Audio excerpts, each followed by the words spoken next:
While Cessna and Beech built some of the best piston twins we have seen, Burt Rutan redefined what engine-out safety means. The Boomerang is so good that it turns engine failures into mild inconveniences while flying at 250 miles an hour. To better understand why the Boomerang is such a genius, let's look at the status quo. Since the 1930s, most twins have followed the same boring recipe: one engine on each wing and a fuselage that's basically the same on both sides of the center line. This setup is simple, familiar, and easy to build. The big selling point is safety. Two engines means redundancy. If one quits, the other keeps you in the air, which is a huge deal when you start thinking about an engine failure on a single over a big stretch of water at night or out in the middle of nowhere with no good places to land. A twin at least gives you a fighting chance. But that standard twin layout has some nasty quirks. When you lose one engine on a conventional twin, you don't just lose power. You also get asymmetric thrust trying to yaw and roll the airplane toward the dead engine. The farther those engines are from the center line, the worse that yaw moment gets, and the more work the pilot has to do to keep the thing pointed where it should be. To try and tame that, some designers went with a center line thrust idea. One engine in the nose, one in the tail, push-pull style. On paper it's great because all the thrust is right down the middle where you want it, so engine-out handling is much nicer. In practice, you've now bolted an engine to each end of the cabin, so it gets loud, it shakes, and the vibration is a lot worse than in a regular wing-mounted twin. The Cessna Skymaster is the classic example. It's a push-pull twin with centerline thrust, and while it does a good job of cleaning up the engine-out handling, it brings its own problems. The cabin is famously noisy and buzzy, and the obvious spot where you'd want to throw baggage is occupied by the rear engine, so it's not exactly a baggage hauler either. It fixed some of the safety concerns, but you pay for that in utility and performance. In the late 1970s, Burt Rutan took another shot at the same problem with the Defiant. It's also a push-pull, but with a canard layout and sold as a home-built. Like the Skymaster, it shines in the engine failure scenario compared to a conventional twin, but in the big picture, it still doesn't really win on efficiency. When Bert sat down to sketch the Boomerang, he gave himself a pretty ambitious checklist. He wanted more cabin room than the Long EZ, proper space for 5 people, catbird level speed and efficiency, and 2 engines so you could go blasting off at night or over water with real safety margins, like the Defiant. On top of that, he wanted to keep the nice, honest handling he'd already proven with the centerline thrust Defiant, but without all the noise, vibration, and compromises that came with the usual push-pull layouts. So he basically wiped the board clean and started from zero. The core question was simple: how do you bring the engines closer to the center line so that losing one doesn't try to tear the airplane sideways? His answer was to drag the right engine inboard and stick it on the fuselage, so now both engines sit much closer to the center of gravity. That also cleans up the drag picture, because instead of 2 big nacelles plus a fuselage out front, you've got less frontal area to push through the air. From there, he reshaped the rest of the airframe specifically to tame engine-out behavior no matter which engine failed. That meant a bunch of weird, asymmetric tweaks to keep the airplane in balance across all sorts of fuel, passenger, and baggage combinations. But the goal was simple: no nasty surprises when something quits. Bert's work at Scaled Composites meant he was right at the front of the carbon fiber revolution, using it to build structures that were both ridiculously strong and very light. The Boomerang leans hard into that. It takes full advantage of the weight savings, but that lightness actually makes weight and balance more of a juggling act because every gallon of fuel burned and every person moving around has a bigger effect. To help tame that, Bert gave the Boomerang those wild forward-swept wings. They're not just there to look cool. Sweeping the wings forward moves the aerodynamic center ahead to help counteract the weight of that nose-mounted engine. In older metal airplanes, forward sweep is a structural headache because of aeroelasticity, but with carbon fiber, you can make it stiff enough that the weird bending and twisting stays under control. That's what makes this layout viable in the first place. The numbers are pretty eye-opening. Empty, the Boomerang is about 1,367 pounds lighter than a pressurized Baron, which is insane for an airplane in the same general mission space. Some of that comes from using smaller four-cylinder engines, but the only reason you can hang those smaller mills on it is because the airframe itself is so much lighter. The carbon structure also lets Bert crank the pressurization up to 4.6 psi, compared to around 3.8 psi in the Baron. At 25,000 feet, that difference is very real. The Baron's cabin feels like you're sitting at roughly 12,300 feet, while the Boomerang feels more like 10,150 feet.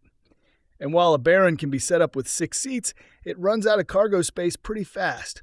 The Boomerang sticks with 5 seats, but keeps that left boom available for baggage, so you can throw in long items without turning the cabin into a game of human Tetris. Under the cowlings, you've got 2 Lycoming TIO 360 turbocharged 4-cylinders, but here's the fun bit. They're not even matching dash numbers. One makes about 210 horsepower, the other about 200. That sounds like some clever asymmetric engineering trick, but it really isn't. Bert just used the engines he had access to at the time because they were cheap and nearby. Same story with the build itself. The airplane was put together after hours by Bert and a handful of scaled employees who volunteered their time, which means this cutting-edge carbon fiber one-off is also very much a grassroots, let's just build it kind of project. That combination of high-tech and shoestring is classic Bert.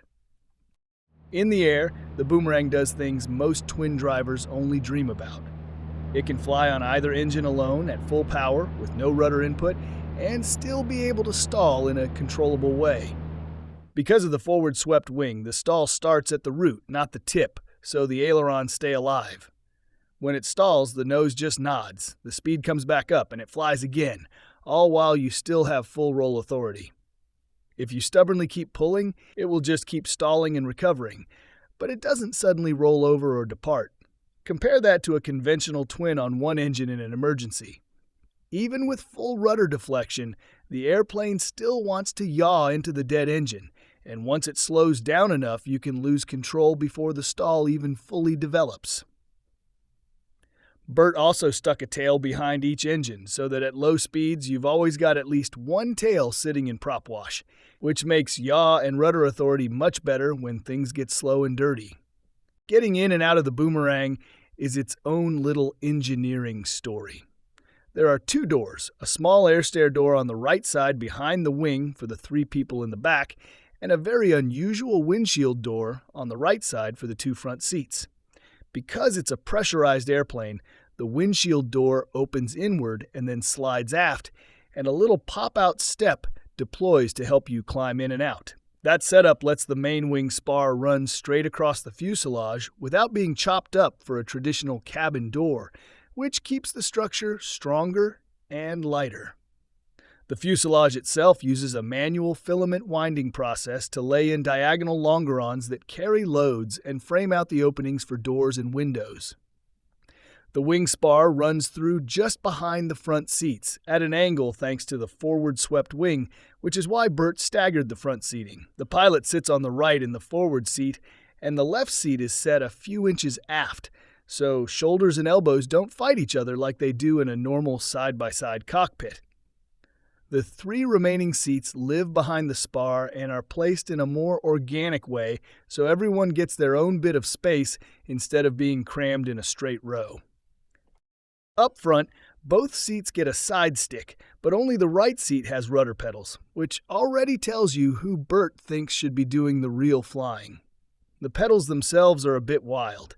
They're split left and right, and each side runs its own brake system. There's no nose wheel steering at all. On the ground, you steer it like a big warbird, purely with differential braking.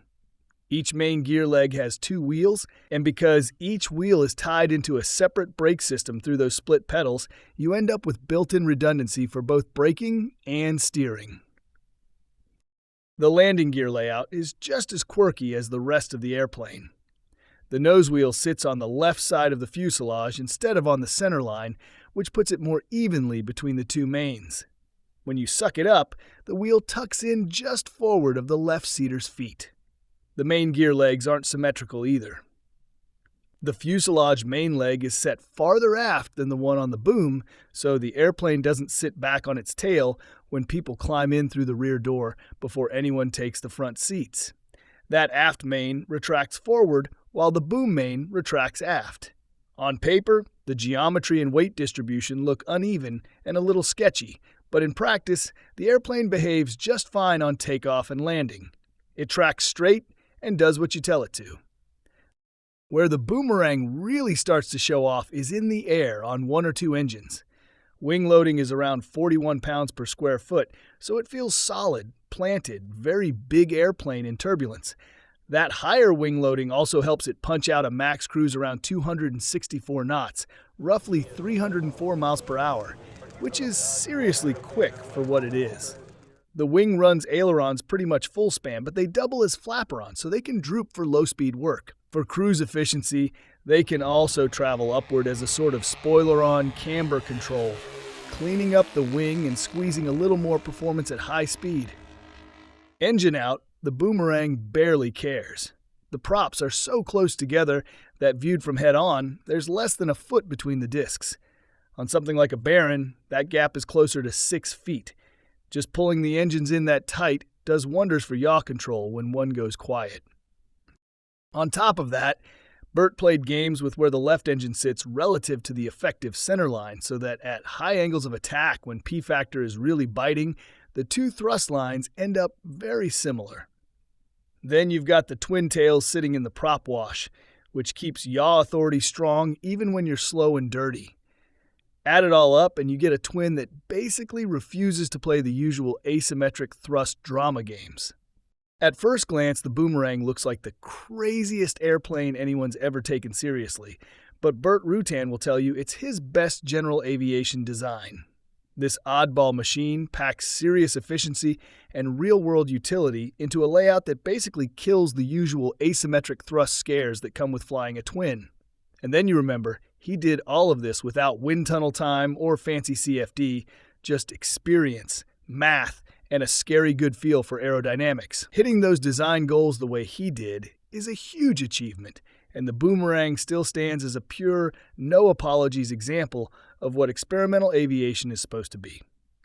So that's it for today's video. Don't forget to like, subscribe, and ring that notification bell. It goes a long way for us.